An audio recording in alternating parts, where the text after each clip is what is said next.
અંકલેશ્વરમાં ફાઇનાન્સ કંપનીમાં લોન આપવાની ખોટી ઓળખ આપી પ્રોસેસિંગ ફીના નામે રકમ લઈ છેતરપિંડી કર્યાના બનાવો અંકલેશ્વર જીઆઈડીસી પોલીસ મથકે નોંધાયો હતો.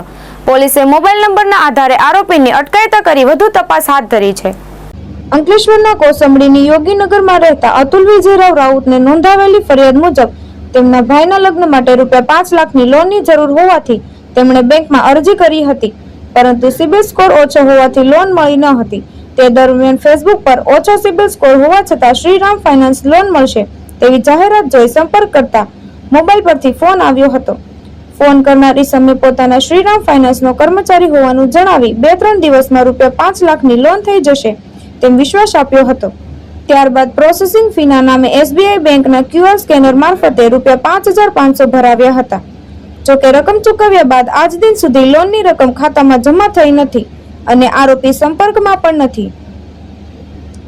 અતુલ રાઉતને ફ્રોડ થયો હોવાની શંકા જતા તેઓએ સાયબર હેલ્પલાઇન 1930 પર ફરિયાદ નોંધાવી હતી.